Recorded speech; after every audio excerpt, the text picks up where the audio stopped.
पूरे देश में एलपीजी गैस जिसे हम बोलते हैं, जो घरों में खाना बनाने के भी काम आती है, रेस्टोरेंट में, इंडस्ट्री में, तरह तरह से लोग इसका इस्तेमाल करते हैं। एलपीजी सिलेंडर का, गैस का, इसकी देश में भारी किल्लत हो गई है। और उसका कारण है कि पूरे देश में जितनी डेली प्रोडक्शन होती है उसकी 50% प्रोडक्शन कम हो रही है, 50% प्रोडक्शन कम हो रही है। ये कैसे, मैं आपको थोड़ा समझाता हूं।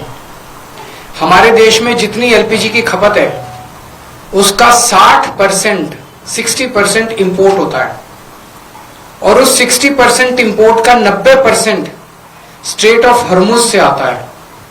और स्ट्रेट ऑफ हॉर्मुज अब इंडिया में जितना आता था इंडिया के लिए बंद हो गया, तो 90% इंपोर्ट्स कम हो गए हैं। तो लगभग 50-55% प्रोडक्शन हमारे देश की एलपीजी की कम हो गई है। इसका सबसे ज्यादा खामियाजा इस वक्त इमीडिएटली रेस्टोरेंट्स और होटल बर्दाश्त कर रहे हैं।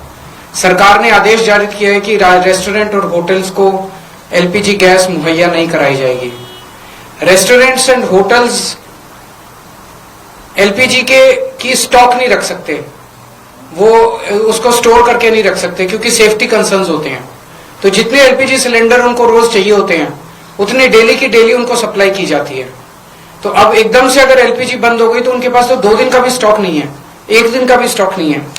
इसकी वजह से अब मुंबई में 20% होटल और रेस्टोरेंट बंद हो चुके हैं, और लगभग अगले 2 दिन के अंदर 50% रेस्टोरेंट और होटल बंद होने जा रहे हैं। तमिलनाडु में लगभग 10,000 होटल और रेस्टोरेंट्स बंद होने की कगार पे हैं। पंजाब और दिल्ली एनसीआर में हजारों होटल और रेस्टोरेंट्स आने वाले कुछ दिनों के अंदर बंद होने जा रहे हैं। और ये पीक वेडिंग सीजन है, शादियों का सीजन है। तो मुझे लगता है अगर ये जारी रहा तो बहुत सारे लोगों को शादियां पोस्टपोन करनी पड़ेंगी। और इसी तरह की कहानियां बेंगलोर, हैदराबाद, पश्चिम बंगाल, छत्तीसगढ़, हरियाणा, बिहार, सब जगह से आ रही हैं। मोरबी जो गुजरात में है, जिसको कि टाइल इंडस्ट्री का एक तरह से कैपिटल माना गया है, वहां पे 650 इंडस्ट्रीज हैं। उनमें से 170 इंडस्ट्री बंद हो चुकी है और 1 लाख लोग बेरोजगार हो चुके हैं। पूरे देश में इससे 1 करोड़ से ज्यादा लोगों के एकदम से बेरोजगार हो जाने की आशंका है। और इतने बड़े स्तर पे अगर लोग बेरोजगार हो गए तो क्या स्थिति होगी, हम सोच सकते हैं। और पिछले दिनों में सरकार ने कमर्शियल भी और डोमेस्टिक भी दोनों एलपीजी के दाम काफी ज्यादा बढ़ा दिए हैं। जो सरकार ने बढ़ाए वो तो अलग है, लेकिन अब मार्केट में जम के ब्लैक हो रही है एलपीजी की चारों तरफ। हमें ये समझना पड़ेगा ये क्यों हो रहा है। ये हो रहा है क्योंकि इजराइल और अमेरिका ने ईरान के ऊपर हमला किया है। स्ट्रेट ऑफ हॉर्मुज जो है, वहां से दुनिया का काफी ज्यादा तेल और गैस जो है उसका आवागमन होता है। ईरान ने स्ट्रेट ऑफ हॉर्मुज पे कब्जा किया हुआ है, और ईरान ने कहा है कि जो उनके फ्रेंडली देश हैं केवल उन्हीं को वहां से अपनी शिप्स ले जाने लाने का अधिकार होगा। तो जैसे रशिया, चाइना, केवल उनके शिप्स को अलाउ किया जा रहा है। इंडिया ने प्रधानमंत्री मोदी जी ने सबसे बड़ी गलती जो की है वो ये है, किसी भी युद्ध के अंदर जब हमारा कोई स्टेक ही नहीं है, हमें किसी भी पक्ष का साथ नहीं देना चाहिए था, हमें न्यूट्रल लेना चाहिए था। नॉन अलाइंड पॉलिसी भारत की विदेश नीति पिछले 75 साल से चली आ रही थी, जिसको प्रधानमंत्री ने चंद दिनों के अंदर डिमोलिश कर दिया। वो जाके सीधे इजराइल और अमेरिका के साथ खड़े हो गए, ईरान के खिलाफ खड़े हो गए। युद्ध शुरू होने के 1 दिन पहले उन्हें इजराइल जाने की क्या जरूरत थी? युद्ध शुरू होने के 1 दिन पहले उन्होंने नेतन्याहू को झप्पी पाने की क्या जरूरत थी? ये करके उन्होंने पूरे देश को संकट के अंदर डाल दिया है। और वो ऐसा क्यों कर रहे हैं ये हमारी समझ के परे है। आज तक भारत ने कभी भी अंतरराष्ट्रीय स्तर के ऊपर ना इस साइड का पक्ष लिया ना उस साइड का पक्ष लिया। इवन कोल्ड वॉर के जमाने में भी जब जो 2 पोल्स होते थे दुनिया के, उस वक्त भी भारत जो है नॉन अलाइंड मूवमेंट का पक्षधर था, तब भी हमने किसी का पक्ष नहीं लिया। अभी प्रधानमंत्री जी ने सीधे सीधे अमेरिका के और इजराइल के पक्ष में अपना वो रखा, और हमने ईरान जो हमारा पुराना दोस्त था, जिसके साथ हमारा काफी वो था, उसको हमने अपना दुश्मन बना लिया। 140 करोड़ पिछले कुछ दिनों में, पिछले कुछ महीनों में, पिछले एक साल से हम देख रहे हैं किस तरह से प्रधानमंत्री मोदी जी सीधे सीधे, ऐसा लगता है मेरे को ये शब्द इस्तेमाल करते हुए बेहद शर्म महसूस हो रही है, प्रधानमंत्री मोदी जी ट्रंप के गुलाम बने हुए हैं। 140 करोड़ लोगों के इस महान देश को प्रधानमंत्री मोदी जी ने अमेरिका की कॉलोनी बना दिया। अमेरिका, हम देखते हैं जब अंग्रेज आए थे, अंग्रेजों ने भारत पे क्यों कब्जा कर लिया? अंग्रेजों ने भारत पे कब्जा किया था क्योंकि उस वक्त हमारे देश के अंदर शासन करने वाले जितने राजा थे वो कमजोर थे, उनको ब्लैकमेल किया जा सकता था, उनको खरीदा जा सकता था, उन पे अटैक करके अंग्रेजों ने कब्जा कर लिया। आज अमेरिका ने हमारे देश पे कब्जा कर लिया है क्योंकि एक तरह से हमारे देश का प्रधानमंत्री कमजोर है, उसको ब्लैकमेल किया जा रहा है। प्रधानमंत्री को किस वजह से ब्लैकमेल किया जा रहा है? एक एक देशवासी का खून खौल रहा है इस टाइम।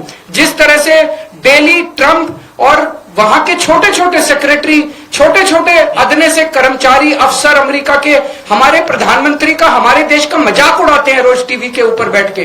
खून खौल उठता है एक भारतवासी का, खून खौल उठता है एक देशवासी का, जिस तरह से हम इतनी जिल्लत और इतनी इंसल्ट महसूस कर रहे हैं। ऐसा हमने क्या किया है? हमारा यही कसूर है कि हमारा प्रधानमंत्री एक कमजोर आदमी है। जो आदेश देते हैं ट्रंप, सर झुका के, जी हजूर करके हमारे देश के प्रधानमंत्री उसको मान लेते हैं। ट्रंप ने कहा अपनी कॉटन ड्यूटी, जो अमेरिका से कॉटन आएगी उस पर ड्यूटी 0 करो। प्रधानमंत्री ने कहा जी हजूर, करते हैं, और कर दी। भारत के सैकड़ों लाखों किसान इसकी वजह से बर्बाद हो गए, लेकिन उन्होंने ट्रंप की सुनी। ट्रंप ने कहा रशिया से ऑयल खरीदना बंद करो, मोदी जी ने कहा जी हजूर, करते हैं। रशिया से ऑयल खरीदना बंद कर दिया। 8 लाख करोड़ रुपए का सालाना नुकसान हुआ इसकी वजह से देश को। 8 लाख करोड़ रुपए का क्यों किया? ट्रंप ने कहा जितना सामान तुम भेजोगे उस पर 18% ड्यूटी लगेगी, और जो अमेरिका से सामान इंडिया आएगा उस पर 0% ड्यूटी लगेगी। मोदी जी ने कहा जी हजूर, करते हैं, और उन्होंने कर दिया। देश के कितने कर्मचारी बेरोजगार हो गए, कितनी इंडस्ट्री बंद हो गई, लाखों करोड़ों किसानों का नुकसान हो गया। और अब उन्होंने इस युद्ध के अंदर ट्रंप का और इजराइल का साथ दिया है। हम ये जानना चाहते हैं कि प्रधानमंत्री जी की क्या मजबूरी है? कुछ तो है ट्रंप के पास प्रधानमंत्री मोदी जी का, जिस वजह से मोदी जी इतने मजबूर हैं। ट्रंप खुलेआम कह रहा है मेरे पास मोदी जी के कुछ ऐसे राज हैं जिनको अगर मैं पब्लिक कर दूं तो मोदी जी का करियर खराब हो जाएगा। अगर मोदी जी को लगता है कि कुछ ऐसी शर्मनाक बातें हैं ट्रंप के पास जिनको पब्लिक में आने से उन्हें नुकसान होगा, वो इस्तीफा दे दें, पर देश के साथ खिलवाड़ ना करें। कोई और बच जाएगा प्रधानमंत्री। अगर उन्हें अपने जो उनके सीक्रेट्स हैं ट्रंप के पास, उसके पब्लिक होने से डर लगता है, वो इस्तीफा दे दें, पर देश को बर्बाद ना करें। 1947 में हमारा देश आजाद हुआ। उस वक्त हमारा देश इकोनॉमिकली और कई चीजों में बहुत कमजोर था। इसके बावजूद पूरी दुनिया में भारत की एक इज्जत थी, पूरी दुनिया के अंदर भारत का सम्मान होता था। 1971 में जब सीधे सीधे अमेरिका ने धमकी दी थी इंदिरा गांधी जी को, तत्कालीन प्रधानमंत्री को, कि अगर तुमने पाकिस्तान पे हमला किया तो अमेरिका भारत पे हमला कर देगा। इंदिरा गांधी ने अमेरिका की एक नहीं सुनी। हमने पाकिस्तान पे हमला करके बांग्लादेश को आजाद कराया। वो एक जमाना था जब भारत चौड़ा होकर पूरी दुनिया के अंदर चल। आज हमारे देश के प्रधानमंत्री मोदी जी ने भारत का सर झुका दिया पूरी दुनिया के अंदर। हम चाहते हैं कि ये पॉलिसी, फॉरेन पॉलिसी इस तरह की ना की जाए, हमें अमेरिका का गुलाम ना बनाया जाए, ट्रंप के सामने नतमस्तक ना हुआ जाए, और देश की विदेश नीति हमारे भारत के क्या इंटरेस्ट्स हैं उसके हिसाब से बननी चाहिए, ना कि प्रधानमंत्री जी की मजबूरियों और कमजोरियों की गुलाम होनी चाहिए। अगर आपके एक दो प्रश्न। हाँ जी, तो उन्होंने सारा बंद कर दिया ना, सारी होटल बंद कर दिया, सारे इसको रेस्टोरेंट्स को बंद कर दिया। ये कब तक चलेगा? थोड़े दिन के बाद डोमेस्टिक भी बंद करना पड़ेगा। आपके घर में खाना ही नहीं बन पाएगा थोड़े दिन के बाद, कुकिंग गैस नहीं मिलेगी। आज तो इन्होंने शुरुआत इससे की है, थोड़े दिन के बाद इनको डोमेस्टिक भी बंद करना पड़ेगा, थोड़े दिन के बाद तेल भी बंद हो जाएगा। कैसे चलेगा देश? मतलब क्या कुछ प्लान है भारत प्रधानमंत्री जी के पास? देश के सामने प्लान रखे कि आने वाले समय, बस रोज खड़े होकर सरकार कह देती है कोई कमी नहीं है, कोई कमी नहीं है। अरे कमी नहीं है तो ये सारे होटल ऐसे ही बंद हो रहे हैं, सारे रेस्टोरेंट ऐसे ही बंद हो रहे हैं। कमी तो है, बताओ कितनी कमी है, उसको कैसे निपटा जाएगा? हम सब प्रधानमंत्री के साथ हैं, कैसे निपटा जाएगा बताओ तो सही।